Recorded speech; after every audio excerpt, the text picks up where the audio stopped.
नमस्कार प्रेक्षकांनो, अबोली मालिकेच्या येणाऱ्या भागामध्ये जबरदस्त असा ट्विस्ट येणार आहे.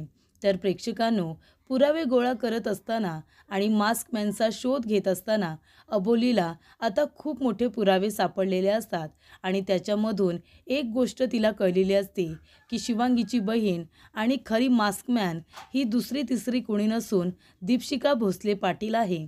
आणि त्यामुळे इथे जेव्हा हे पुरावे अबोलीच्या हातात लागतात तेव्हा कोर्टामध्ये ते पुरावे सादर करत इथे शिवांगी बरोबर दीपशिकाला सुद्धा तिच्या आता गुन्ह्याची शिक्षा मिळवून अबोलीने दिलेली असते. आणि त्याचबरोबर इथे आता अबोलीने हे सुद्धा कोर्टामध्ये सांगितलेलं असतं की शिवांगीने जे काही खून केलेले आहेत त्याच्यामध्ये दीपशिकासुद्धा बरोबरीने तिची साथीदार आहे. तर आपल्या पदाचा गैरवापर करत तिच्या बहिणीने केलेल्या गुन्ह्यांना तिने लपवण्याचा प्रयत्न केलेला असतो.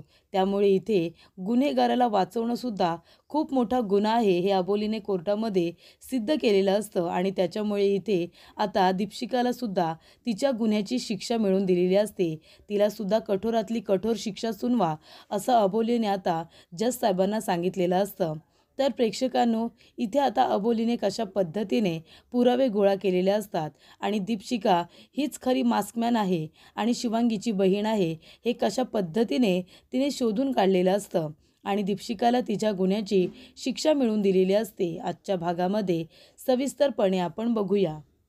तर प्रेक्षकांनो, कालच्या भागात आपण बघितलं की इथे अबोलीने कोर्टामध्ये शिवांगी ही खूप मोठी गुन्हेगार आहे हे सिद्ध केलेलं असतं आणि तिला कुठल्याही प्रकारचा मानसिक आजार नाही आहे हे सुद्धा ती आता कोर्टामध्ये सिद्ध करते.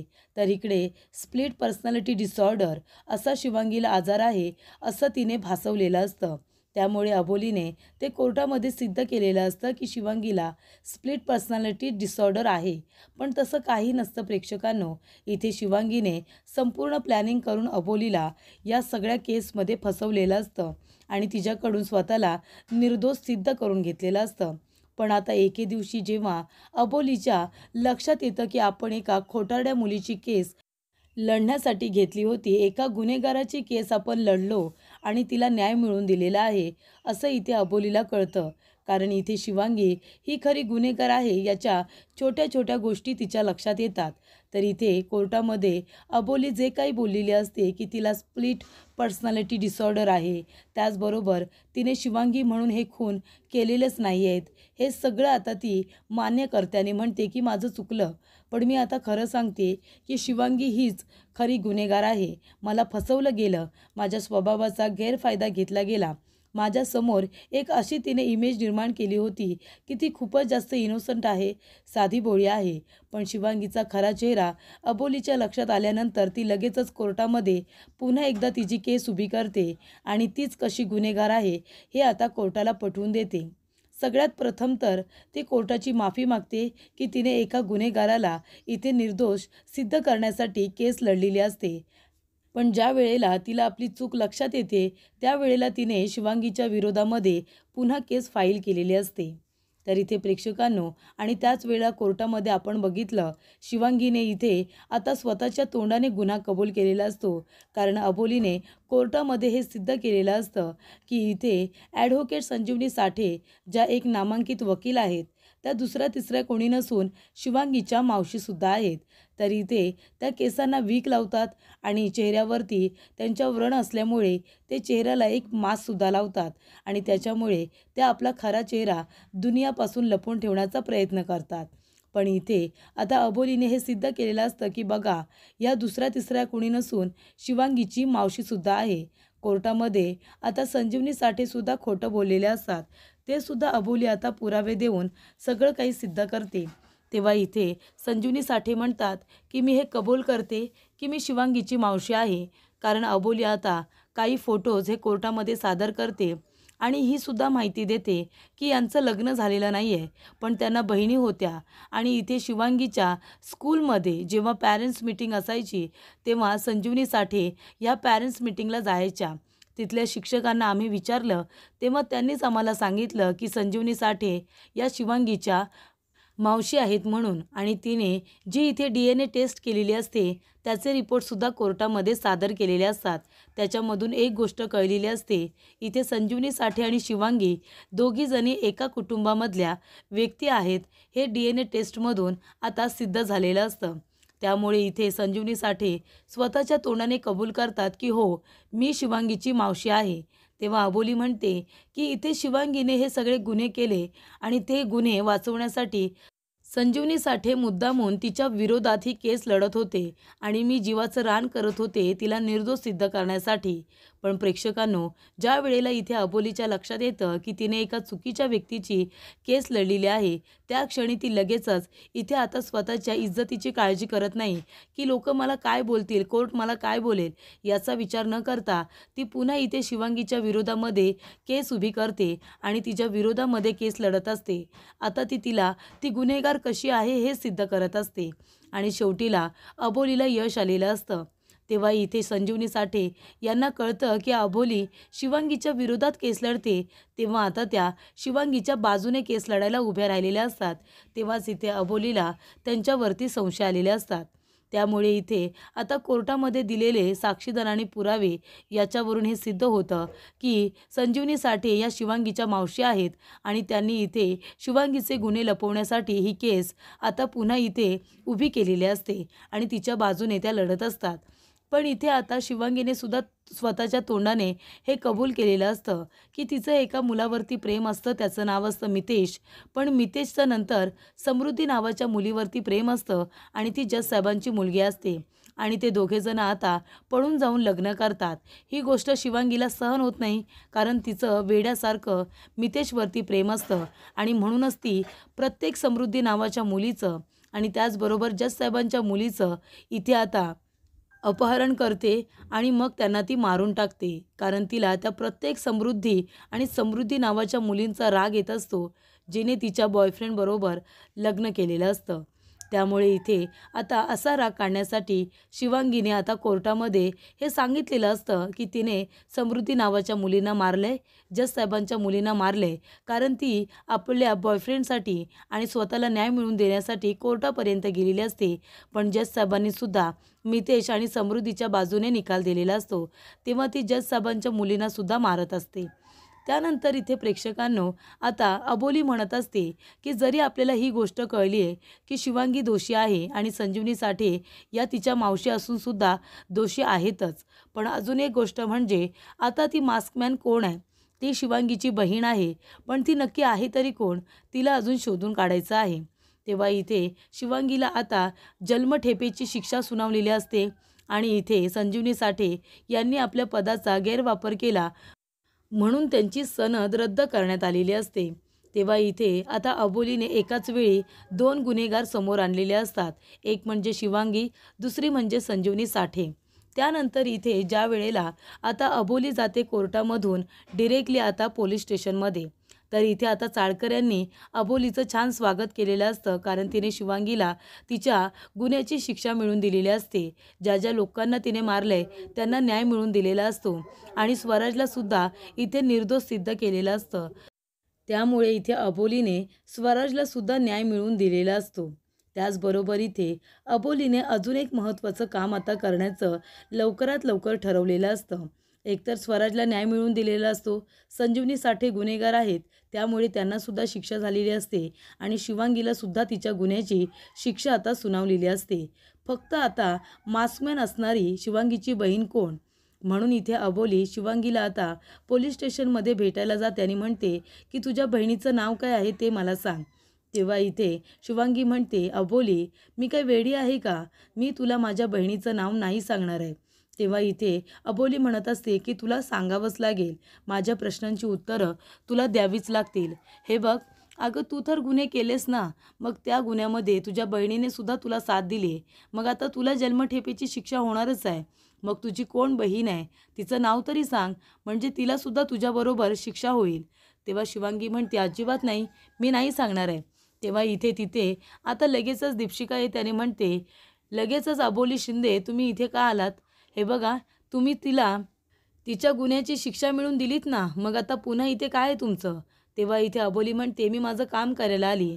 मी तिला विचारते की तिच्या बहिणीचं नाव काय आहे. तेव्हा इथे आता दीपशिका म्हणत असते की तिच्या बहिणीचं नाव जे काही असेल, सांग सांग काय आहे तुझ्या बहिणीचं नाव. तेव्हा शिवांगी म्हणते, मी नाही सांगणार, मला नाही आठवत माझ्या बहिणीचं नाव काय आहे ते. तेव्हा इथे आता दीपशिका म्हणत असते, अबोली ऐकलंस ना, जा तुझी वेळ संपली आता, बास झाला आता, आता इथून जायचं. मी आता तिला कुणालाही भेटू देणार नाही आहे. त्यामुळे इथे अबोलीला आता दीपशिकावरती संशय आलेला असतो. अबोली म्हणते की एक पोलीस ऑफिसर खूप दिवस माझ्या नजरेत खुपसते. नक्की या केसकडे तिच्या बघण्याचा दृष्टिकोन काय आहे मला कळत नाही आहे. जी कुणी व्यक्ती हाताशी भेटते तिला तुम्ही इथे मास्कमॅन म्हणून घोषित करताय, पण हे बघा त्या ज्या कोणी पोलीस ऑफिसर आहेत ना, त्यांचं नक्की रहस्य तरी काय, हे लवकरात लवकर मी शोधून काढेन, असं अबोली दीपशिकाला म्हणते. कारण तिला दीपशिकावरती संशय आलेला असतो. तेव्हा इथे आता अबोलीचं छान स्वागत झालेलं असतं. तिने पुन्हा एकदा इथे आता खूपच जिद्दीने केस लढायची सुरुवात केलेली असते. त्यावेळेला घडलेला प्रकार अबोली अंकुशला आणि क्रिशला सांगते. तेव्हा या दोघांनासुद्धा दीपशिकाच्या वागण्यावरती संशय आलेला असतो. त्यामुळे इथे आता दीपशिकाच्या हातामध्ये जे घड्याळ असतं त्यावरून इथे अबोलीला संशय आलेला असतो की कदाचित ही शिवांगीची बहीण दीपशिका तर नाही आहे ना. जशा संजीवनी साठे मुद्दामून तिच्या विरोधात बोलत होत्या आणि नंतर तिच्या बाजूने झाल्या, त्याच पद्धतीने दीपशिका आता विरोधात बोलत होती आणि आता बाजूने का बोलली मला. त्यानंतर इकडे आता संजीवनी साठे दीपशिकाला म्हणत असतात, काही झालं तरीसुद्धा मी तुझं नाव घेणार नाही आहे. तेव्हा दीपशिका म्हणते, मला माहिती आहे, पण मला त्या शिवांगीची खूप जास्त भीती वाटते. तिने जर माझं नाव घेतलं तर आपली किती आणि काय वाट लागेल हे तुला चांगलंच माहिती आहे मावशी.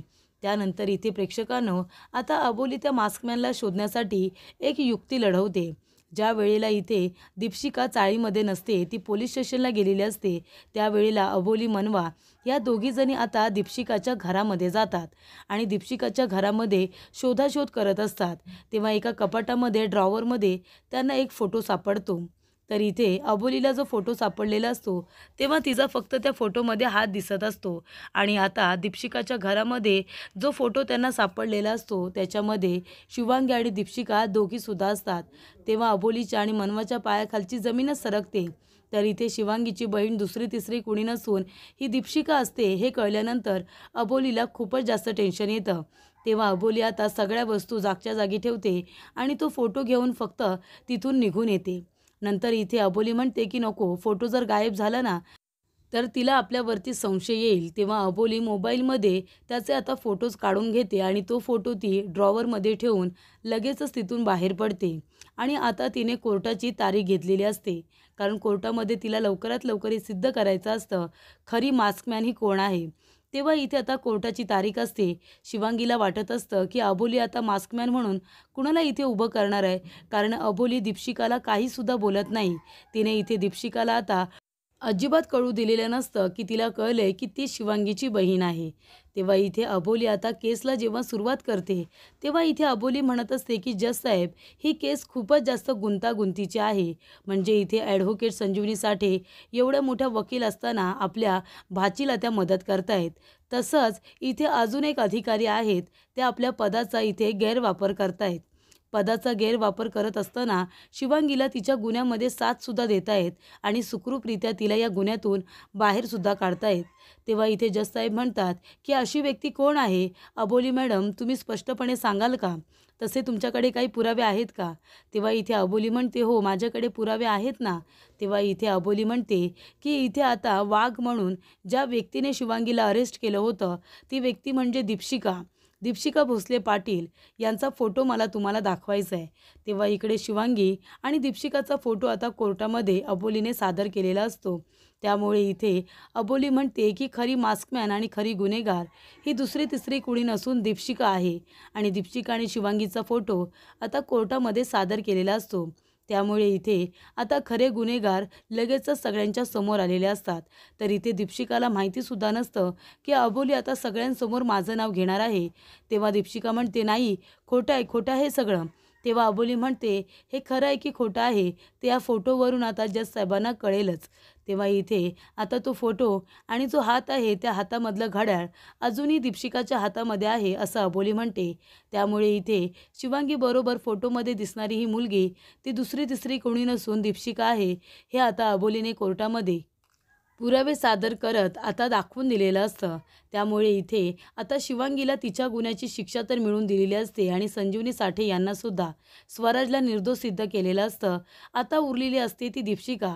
दीपशिकालासुद्धा कठोरातली कठोर शिक्षा व्हायला हवी, कारण तिने आपल्या पदाचा गैरवापर केला आहे असं अबोली म्हणते. त्यामुळे इथे आता शिवांगीबरोबर आता दीपशिकाला सुद्धा कठोरातली कठोर शिक्षा सुनावलेली असते. उलट इथे दीपशिकाला अजून मोठी शिक्षा सुनावण्यात येते, ती म्हणजे फाशीची. कारण तिच्याकडे एक पद असतं, तिने लोकांची सेवा करायची असते, ना की लोकांचा जीव घ्यायचा असतो. पण इथे आपल्या बहिणीच्या आता रागापोटी तिने लोकांचे जीव घेतलेले असतात आणि पदाचा गैरवापर केलेला असतो.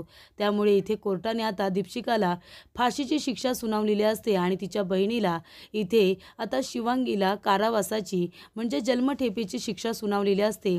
आणि त्याचबरोबर संजीवनी साठे यांनासुद्धा आता शिक्षासुद्धा सुनावलेली असते आणि त्यांची सनदसुद्धा रद्द केलेली असते. तर प्रेक्षकांनो, अशा रीतीने इथे अबोलीने आता सर्व गुन्हेगारांना शिक्षा मिळवून दिलेली असते.